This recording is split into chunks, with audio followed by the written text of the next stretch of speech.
episode of Cosmic Conversations. I'm your host, Marla Martenson, and I'm with Herbal Tom.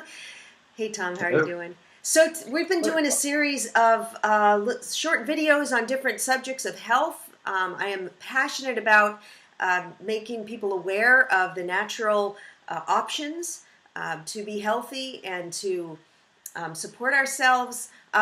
We were talking about in one of our other videos how if I just take a couple sips of alcohol, my lower back starts hurting. And this was happening for a while, and I'd have a glass of wine or something, and then I'd say to my husband, and oh, my lower back hurts, or I don't think I... And when we went for our checkup to our regular Western doctor, I told him, I says, my lower back hurts. He says, I've never heard of that. He had no clue. Now I went to my Chinese doctor, Dr. Mo, up at the Healing Tree and told him, and immediately he says, oh, well, that's kidneys. He knew. I'm blown away that a doctor of, 30 years or whatever would just like, I have no idea. So that's why, you guys, I really love the holistic route. If you break an arm, if you have a stroke, of course, you got to go to your regular doctor. But to support your everyday ailments and just supporting your health. I love going to herbalists like Tom. So now I want to talk about something that I see so many women struggling with. I hear a lot about it, is the thyroid. So what's going on with that? Why are people's thyroids crashing? Why are people on medication? Why are people having all these thyroid issues? Right. So there's a lot of factors. One of the mentors of mine, who's a MD, he's like a real metaphysician MD, says one of the reasons that thyroid issues are so rampant in this country is the chlorine that we're exposed to. The chlorine in the water supply, for example, and even though many of us drink filtered, purified water, it still has residual chloramines in there. And we actually breathe more of these chloramines in a gas form when we take a hot shower than otherwise. Jacuzzis, public jacuzzis in particular, public pools are just loaded with chlorine. Private pools are not nearly as bad. We are always having our pool guy just use the minimum amount of chlorine, and you can barely smell it, and usually give it a day or two to off gas, and it should be fine. But it's those public ones that are an issue. Oh, you can smell them out in the parking lot at the gym. Yeah. I go to LA Fitness, I can smell the pool from outside.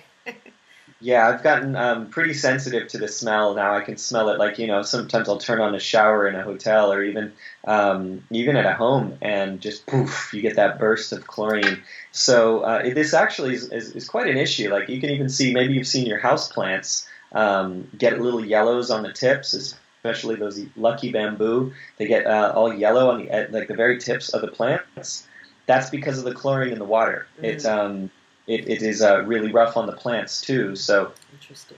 It can cause all kinds of problems within the body. So what this does, the chlorine, is in the halide group on the periodic chart. The halides include chlorine, bromine, and fluorine or fluoride, and iodine. So these halides, we do need the right halides in our body. For example, what we really need is the iodine. And the iodine, I think it's 90% of the iodine within the body is held within the thyroid. So the thyroid needs that iodine for proper function. So a few factors are going on here. For one, the chlorine displaces the iodine within the thyroid and doesn't allow the iodine to get in. Two, most Americans are iodine deficient, and even though they're getting, quote, iodized salt, there's a trivial amount of iodine within there that compared to what the body actually needs. So sea vegetables like kelp, seafood, and dulse, things like this, are really one of the best ways to get iodine in an organic form that the body can utilize. Now, I have a little bottle of iodine that I take a few drops every day. Which is an excellent way to go. There's different forms. There's the nascent iodine. There is the Lugol's iodine, which is like the old-fashioned kind that stains the skin. And you can also buy it in like kelp drops. that is a nice concentrated form too. So I do take the iodine on occasion like that. I do make it a point to get a lot of iodine-rich foods too, because iodine is vital for thyroid function, which will help balance the metabolism. Because the thyroid is the thermostat for the body. If the thyroid's not able to fully function properly, then our metabolism is inhibited, we put on weight, and the thyroid's also part of the endocrine system. The endocrine system is the glandular system, and if we, say, have a hard time getting up in the morning, and that can often be because of the thyroid, because the thyroid is what tells the adrenals to flip on in the morning and wake us up. So if we're our thyroid is inhibited, our adrenals are inhibited, they're trying to pick up the slack for the thyroid, then it can cause a cascade of issues. So really important to balance thyroid function. Another factor is goitrogenic foods. So certain foods like soy and the cruciferous vegetable family, which is quite abundant. And, you know, we eat a lot of cruciferous vegetables, from broccoli to kale to Brussels sprouts to collard and collard greens and cauliflower. Those are all goitrogenic, so they inhibit the thyroid function as well. Okay, so you're saying that's not as good to eat. So Dr. Mo told me, when I had gone to him and told him I had backed up lymph and then some kidney issues, he says, don't eat kale, don't eat any cruciferous vegetables for the time being. Right. Yeah. But we hear that broccoli's so good, so is that just don't eat a lot of it, or what's going on with the cruciferous stuff? Well, it's not that they're not good. They are good foods for us, but for example, if we're already having thyroid issues, then we want to avoid these goitrogenic foods. Okay. You know, so that's basically what that comes down to. A couple of my clients and good friends have Hashimoto's, the thyroiditis, like a goiter, even like a swollen thyroid. You can see it there. In their case, definitely avoiding those foods until further notice is highly recommended. And then getting the right amount and the right quality of iodine. For those with thyroiditis, they often hear from their doctors, don't eat iodine, don't take iodine, these sorts of things. It can be a challenge because it can overstimulate them because they're already kind of overstimulated. But there's a few factors. For one is clearing out these toxic halides, the chlorine in particular, and boron is a great mineral for doing just that. Two is adding in more of the proper iodine, which would come in the case of kelp. So often, even my clients with the thyroiditis do well with kelp and those sea vegetables, but supplementing iodine in a chemical form causes issues for them. So to chelate the chlorine, to get the iodine in and avoid those goitrogenic foods are the three main points to supporting the thyroid function. I was talking to a woman one day, and she's on now medication for her thyroid, and I had sent her some info and said, hey, you know, that medication is tough on the organs and stuff. You know, maybe you don't want to stay on that all your life. But she was like absolutely adamant, no, my situation, I have to stay on medication my whole life. And do you see people, what if they're already on it? If they do what you're saying, chelate it, get it out, and support it, they can get off medication? Mm-hmm. You know, big disclaimer. Yeah, you're not a doctor. He's not a doctor, but just in his... Nor do I play one on TV. But the important thing is to realize, too, that the body is tremendous and has a huge potential to heal itself when we give it the right tools. You know, doctors receive more training from pharmaceutical companies than they've ever received in nutrition. And it is a vested interest for the pharmaceutical companies to sell drugs for life. So there's definitely they're indoctrinated in the pitch of drugs for life. You know, when drugs were not created to be a lifelong usage, they were created to help you get through a rough patch so that the body can come back to normal. You know, and that's where some of the challenge in our medical system has come really from the pharmaceutical companies pushing their drugs for life. Right. And so you'll often run into this, people that get sold by the doctors, oh, I have to be on this drug for life. And sure, so what I say is, without needing to step on any doctor's toes, they can still chelate the chlorine from the thyroid, avoiding these foods, taking the right foods and chelators to remove that, avoiding, again, those goitrogenic foods, and then potentially adding in some of the food forms of, like, say, kelp to support the iodine without even touching their drugs. And then they might be able to notice that they don't need the drugs, you know. Precisely. Now, how do you chelate it? How do you get it out? So boron. Okay. Boron is the fifth element on the periodic chart that actually has an affinity with the halide group. So it can pull out the chlorine, fluoride, and bromide. What the bromide comes from is white bleached flour. Mm-hmm. So anyone who's eating pretty much restaurant quality bread or white bread, any bleached grain product is bleached generally with bromine. Okay. And bromine acts like chlorine. They also use bromine in pools, and like Beverly Hot Springs uses bromine instead of chlorine, which is nice in one sense because it doesn't smell, mm-hmm.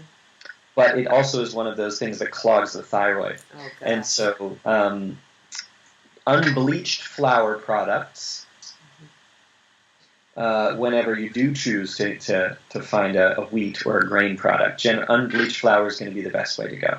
So again, those are some of the contributors. But then to chelate it, using boron. So you can find a supplement of boron. There's several good ones out there. There is like a Fructo Borate, which is a good form from, I think, Vibrant Health's the company that makes that one. There's also boron citrate and things like that one can find as a supplement, and simply taking a little bit every day can help to chelate this out of the body, because boron is actually a very essential mineral for so much. It's really important for strong teeth. Mm-hmm. Boron is actually abundant in the enamel in our teeth, and boron's also very important for strong bones. You'll often find it in a bone strength supplements. What about that tetraboron? I was taking some of that. Yeah, tetraboron's another form of it. So there's also sodium tetraboroate, which is borax, 20-multene borax. I think we've chatted about this before. They use that to wash the clothes, to get the clothes white. Yeah. And you use it in clothes because it's a laundry booster, because it's so alkaline. And it's alkaline, so it makes soap work better. But it's actually boron, or borax, is safer than table salt. Like a table salt would kill you before borax. Interesting. Now, I was taking the tetraboron because I was trying to decalcify my pineal gland. So I've been working on that, decalcifying that sucker for years. So, I get a little bit of, I have a lot of action at the crown chakra, channel my angel, do a lot of things, but I'm still trying to really get that open and see. And somebody told me about boron. Now, if that's chelating the chlorine, it will chelate the fluoride maybe in the third eye, right? Exactly, which is one of the other major benefits of the boron, is that it has multiple functions. So it'll help to remove the fluoride and the chlorine, the bromides from the body as well. So the same MD that I mentored with was the one who turned me on to using boron to help decalcify the pineal and clear the thyroid. I didn't take it long enough. I only took one bottle. I've got to keep maybe a year, right? I mean, maybe it's going to take a while. It's an ongoing process. We're constantly exposed to the fluoride and the chlorine through the water, and even filtered water. If you're using a reverse osmosis filter something like that, the fluoride still gets through. So you really need an advanced and expensive pre- and post-filter on even a reverse osmosis system in order to fully get the fluoride out. Mm-hmm. So and the toothpaste, you guys get fluoride with, toothpaste with no fluoride, very important. Exactly. So getting the fluoride-free toothpaste, or even at very least not using the commercial toothpaste and the more natural ones, will even I think Tom's, the last I checked, it's been a while, was using a natural mineral form of fluoride, which better than the sodium fluoride that Crest uses. So the sodium fluoride is actually pretty gnarly stuff. It's a toxic waste that they didn't know what to do with and couldn't figure out how to get rid of. And then the studies came out. Oh, well, they found they found fluoride actually makes stronger teeth. They said so, and because it's not that it makes stronger teeth, is that it's toxic enough to kill the bacteria that cause cavities. And so interesting, because I did have, as a child, my mother would take me to the dentist every 6 months, and I'd have a fluoride treatment. Now my teeth are fantastic. Never had cavities. You know, my teeth are like jewels, right? But I have, of course, probably a calcified pineal gland, and who knows, you know. So there must be something to it, but I don't, I stay away from fluoride now if I can. And that's why I say, it's about finding the right forms, because theoretically, the fluoride in its natural form would be better for the body. But when you have like a toxic waste form, the sodium fluoride is the same thing they use to strip gore off meat in a slaughterhouse. Oh, it's so gnarly. What do they strip off meat? What is it? Gore? The sodium fluoride that they put in toothpaste is the same thing they use to strip gore off the meat in the slaughterhouse. Gore is like all the leftover bits and blood and it is gory. It's literally gory. Yeah, basically.